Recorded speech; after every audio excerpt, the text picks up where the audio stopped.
प्रिय आत्मजनों, all time happiness YouTube channel में मैं आपका हार्दिक स्वागत करता हूँ। हैप्पीनेस पाने के लिए थोड़ा भविष्य जानना भी ज़रूरी होता है, क्योंकि हम अपना थोड़ा भी भविष्य जान लेते हैं तो हमारे पथ में कौन से अवरोध आने वाले हैं उसका थोड़ा अंदाज आ गया तो हम क्या कर सकते हैं, उससे थोड़ा अवॉइड कर सकते हैं और हमारी सुख शांति को हम असर करने नहीं देते। आज हम बात करेंगे प्रथम राशि मेष राशि की बात करेंगे। तो मेष राशि का अर्थ मजबूत, शासन करने वाला और अपनी तरह से जीने वाले होते हैं। मेष राशि का सिंबल मेढा होता है, सिंग वाला भेड़ जैसा चौपाई जानवर है जो उनसे लदा रहता है। मेष राशि का अधिपति ग्रह मंगल माना जाता है, सेनापति ग्रह माना जाता है, जातक उत्साह वाले होते हैं। मेष राशि के मित्र राशि है मिथुन, सिंह, तुला, कुंभ और धनु। इन राशियों वालों के साथ उनकी अच्छी बनती है। उनके नाम अक्सर होते हैं अ, ल, ई। ये राशि वाले लोग आराम से बैठने वालों में से नहीं हैं, वो कुछ न कुछ करते रहते हैं। पहला चरण उनका शुरू हो गया है। 30 साल के बाद जिनकी राशि में शनि उच्च का और नीच का बैठता हो, शनि जब 12वें भाव में आने से पनौती शुरू हो जाती है। तो 12वां भाव यही भाव है। तो आपका शनि राशि 29 मार्च से शनि महाराज मीन राशि में प्रवेश होकर मेष राशि में साढ़ासाती का पहला चरण शुरू हो गया है। तो आप आज माहिती में जानेंगे कि मेष राशि वालों का ओवरऑल भविष्य क्या है। तो आप देखिए कि हर एक का प्लेनेटरी चार्ट अलग होता है, किसको कौन से ग्रह होते हैं, केंद्र स्थान में कौन से ग्रह है, वक्री कौन से है, मार्गी कौन है, स्वग्रही कौन है, उसमें काफ़ी चीज़ें देखी जाती है, बाद में एग्जैक्ट प्रिडिक्शन किया जाता है। इसलिए आज हम जनरल प्रिडिक्शन करेंगे। शनि का चंद्र नजीक आने से मति भ्रम पैदा होती है, क्योंकि चंद्र मन का कारक है। सोच विचार करके काम करना आवश्यक होता है, क्योंकि इनकी 2.5 साल इनकी शनि महाराज की पनौती शुरू हो गई है। तो पहला चरण में आपको शनि की ढैया लगी हुई है, आपको काम करने से उसका बहुत ख्याल रखना पड़ेगा। कोई और ले जाएगा आप काम करते हो, लेकिन यश कोई और ले जा सकता है। इसके और शनि व्यय भाव में आ रहे हैं और काफ़ी वहाँ भी राहु सब मौजूद है, इसलिए निश्चित धन खर्च हो सकता है। तो धन कहीं से भी लॉस हो सकता है, कहीं बीमारी आ जाती है, कहीं कोई मकान ज़मीन खरीदने में आप फंस जाते हो, वहाँ आपको हिडन एक्सपेंसेस होने लगते हैं। कहीं आप धंधे में काम कर रहे हो, वहाँ भी ऐसा खर्चा हो सकता है, कहीं बीमारी आ सकती है तो भी खर्चा हो सकता है। तो व्यय भाव में आए हुए हैं, 12वें भाव में व्यय भाव है, तो आपको इसी ईयर में खर्चा बहुत होने वाला है। तो आपको जो भी करना है सोच विचार के काम करना है, और जहाँ भी आप निश्चित करोगे, निश्चित रहोगे, विचारों से निश्चित रहोगे, तो आपको बहुत ही फायदा मिलने वाला है। शनि का चंद्र नजीक आने से मति भ्रम पैदा होती है, और मन का कारक है चंद्रमा। तो आप थोड़ा जो भी करें वो मैनेजमेंट करके करिए, आगे सोच के करिए। ऐसा करेंगे तो आप इसी मुश्किलों से बच सकते हैं। जो थोड़ा बहुत कुछ होने वाला है तो वो तो होते ही रहेगा। दूसरा, ये युति भी है, यहाँ सूर्य शनि की युति है, संघर्ष योग बनाती है। तो आपका किसी से भी संघर्ष हो सकता है, पड़ोसी से हो सकता है, भागीदारी वालों से भी हो सकता है, धंधे में, नौकरी में, कहीं भी आपका संघर्ष हो सकता है। तो आपको संघर्षों से बचना चाहिए। और कहीं कभी सूर्य राहु भी साथ में है तो आपका आत्मविश्वास में भी कमी रहेगी, तो आत्मविश्वास भी आपका कम रहेगा। शनि राहु की जड़ बुद्धि योग भी बनता है, तो आपकी कभी मति, हम बोलते हैं ना, मति शून्य हो जाती है, तो हम चाहते हैं वो हमारा मन करने नहीं देता है, ऐसी गति में हम आ जाते हैं। और ये पनौती साढ़ा साथी की है, तो मंगल नीच के हो जाने से मैरिज लाइफ में लोगों को दिक्कत आ सकती है और उसमें बदनामी भी हो सकती है। जो लोग ये लव लाइफ में है, उन जल्दबाजी उनको नहीं करना चाहिए, नहीं तो बड़ी दिक्कत होगी और आपका बड़ा लॉस होगा। तो लव लाइफ वाले यंग लोगों को भी खास ध्यान रखना है और संबंध आगे आपका बढ़ेगा नहीं।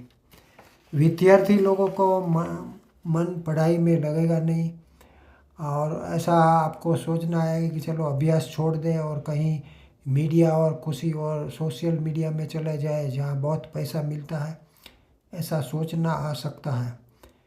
बाहर जाने का योग आपका बन रहा है, ऐसा नहीं है। धंधे में भी लाभ मिल सकता है, लेकिन पार्टनरशिप में भी आपको लाभ मिल सकता है। खान पान, ज्वेलरी, रियल एस्टेट में अच्छा धन लाभ हो सकता है। लेकिन देखिए, जो भी है अपना शनि की साढ़ा साथी चल रही है, तो आपको 1.5 साल तो बहुत ध्यान रखना ही होगा, क्योंकि आपका हेल्थ बिगड़ सकती है और आपको बार बार दवाखाने में, हॉस्पिटल में जाना पड़ेगा, खर्चा भी आपको हो सकता है, तो ये भी बात है। लेकिन देखिए, जो भी होता है वो परिस्थिति हर टाइम बिगड़ी ही नहीं रहती है। कुछ ग्रह तो घूमते रहते हैं, एक स्थान से दूसरे स्थान में चले जाते हैं, तो बीच में ऐसा भी होता है। 14 अप्रैल से भी आपका सूर्य का मतलब चलना हो जाता है, वो अपनी राशि मेष राशि में आ जाते हैं, तो उनका भी प्रभाव शुरू हो जाता है। आप जानते हो कि सूर्य तो 9 ग्रहों में राजा है और हर एक राशि में वो 30 दिन रहते हैं, तो 14 अप्रैल में से मेष राशि के सूर्य उच्च के माने जाते हैं, तो अपनी उच्च राशि में जाएंगे तो उनका फल भी थोड़ा उच्च मिलेगा। और जो आपकी पनौती चल रही है उसमें भी आपको इन बिटवीन में राहत मिल सकती है। शुक्र भी 7म भाव में जाएंगे तो लव लाइफ के लिए भी अच्छा रहेगा, लेकिन ये पीरियड बहुत ज़्यादा नहीं है। बीच में जो राहु शनि महाराज का योग बन रहा है, वो आपको हर जगह से लक्ष्मी का बड़ी हानि करने वाला योग बन रहा है, तो आपको ये भी जानना ज़रूरी है। लेकिन कुछ लोग कभी क्वेश्चन पूछते हैं कि जो लोग गलत करते हैं वो ज़्यादा पैसादार होते हैं, सुखी होते हैं, ऐसा क्यों? तो मैं आज उनका जवाब आपको दे रहा हूँ कि जब राहु बलवान होता है, 3, 6 और 11वें भाव में लोग बहुत पैसा वाले हो जाते हैं। आप तो जानते हो, राहु तो भगवान को भी छल कपट किया और अमृत का पान किया, तो छल कपटी और कलिकाल का प्रतीक है। तो आजकल लोग क्या गलत धंधा करके कमा लेते हैं, लेकिन वो सुख सुविधा पाते हैं, सुख नहीं पाते। आपने कहीं बार ये सुना है कि सब सुविधा सुख का कारण नहीं होती है, हैं? वो भी मैं आपको कहीं बार उदाहरण देके बात करूँगा। तो 11वां राहु गलत काम करवाता है, और राहु प्यासा और अतृप्त है। उन्होंने अमृत तो पी लिया है, लेकिन वो छल कपट से लिया है। तो इसलिए लोग बड़े पैसा वाले जो कम झूठ काम करते हैं, गलत काम करते हैं, वो बहुत पैसा वाले हो जाते हैं, सुख सुविधाएं बढ़ जाती है, सुविधाएं बढ़ जाती है, लेकिन सुख नहीं बढ़ता, क्योंकि राहु ऐसा सुख देने वाला नहीं है, वो कलिकाल का प्रतीक है। ये भी आपको जान लेना चाहिए। कोई भी काम गलत करना नहीं है। एक ही चीज़ आपको रखनी है, व्यवहार शुद्धि और विचार शुद्धि। ये करेंगे तो आपका भविष्य अच्छा होगा, आपके पर शनि की पनौती चल रही है, तो पनौती से कोई डरना नहीं है। तो उनका भी जो भी है आप समझिए, every cloud has silver line. एक बात का आपको कुछ न कुछ नया, रात होती है तो दिन भी होने वाला है, तो उनमें से आपको होप रखनी है। शनि की साढ़ासाती नुकसान तो करती है फर्स्ट फेज में, और शनि तो आप जानते हो कि शनि महाराज को तो 82 उपग्रह है और 3 वलय है, और उनकी गति धीमी है। वो न्याय के दाता है, भाग्य के दाता है। तो आपने जैसे पूर्व कर्म किए होंगे वैसी आपको फल मिलेगा। तो इसके कारण कोई डरने की बात नहीं है। मैं हूँ doctor Harish Makwana, medical astrology 40 साल से मेडिकल प्रैक्टिस और एस्ट्रोलॉजी का अभ्यास किया है, और फिर भी हमको लगता है कि हम कुछ नहीं जानते।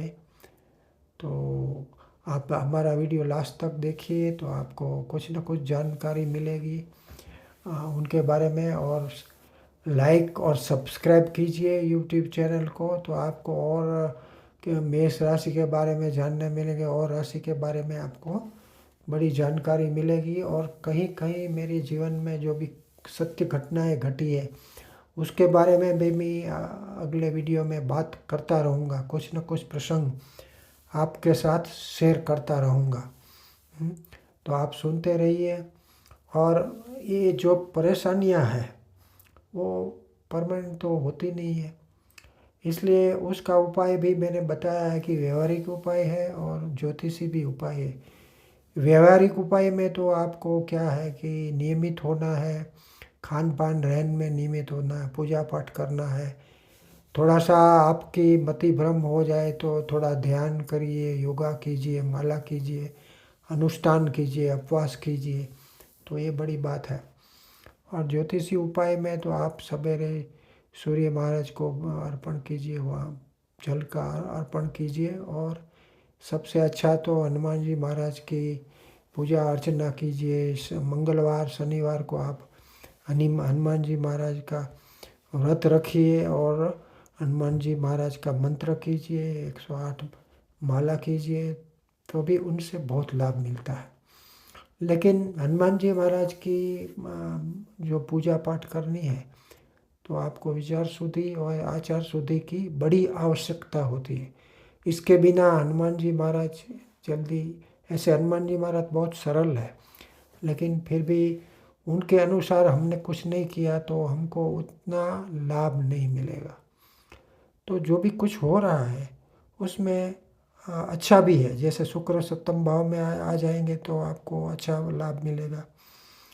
14 अप्रैल से मेष राशि में सूर्य उच्च के हो जाते हैं, तो वो 30 दिन रहते हैं एक राशि में, तो उनका भी काफ़ी उन्हीं टाइम में आपने अच्छा आचरण किया तो आप उसी टाइम में उसी पॉजिटिव एनवायरनमेंट का लाभ उठा पाओगे। बीच बीच में अच्छा टाइम रहता है, बीच बीच में ख़राब भी टाइम आता है, तो आपको उसी टाइम में आपको अपनी जो भी अच्छा कार्य करना है वो करते रहो। बाकी तो जो वृद्ध लोग हैं, जो संसारी लोग हैं, उनको अपनी तबीयत का ख्याल रखना है, क्योंकि ये भी आपका व्यय भाव में पड़ा हुआ है। और तो मेष राशि वाले को बाहर जाने का योग होगा। आप घर छोड़ेंगे या गांव छोड़ेंगे, यात्रा प्रवास करेंगे, और आपको विदेश जाने का भी आपके इसी पनौती में लाभ मिल सकता है। पनौती पहले जो पहला चरण की पनौती है उसमें ऐसा नहीं है नुकसान ही होता है, लेकिन आपको फ़ायदा भी मिल सकता है। तो आप संभल के चलिए और हनुमान जी महाराज को याद कीजिए, तो आपका जो खराब टाइम है वो भी चला जाएगा। आपको पूरी जानकारी चाहिए आपके बारे में तो आप जन्म कुंडली या जन्म डेट, समय, तारीख, नाम, स्थल का पता करेंगे तो आपका पूर्ण जानकारी आपके बारे में मिलेगी। ये तो ओवरऑल प्रिडिक्शन होता है, हर एक का प्लेनेटरी चार्ट अलग होता है। तो आपको इच्छा है तो आप आगे जान सकते हो। बोलो हनुमान जी महाराज की जय।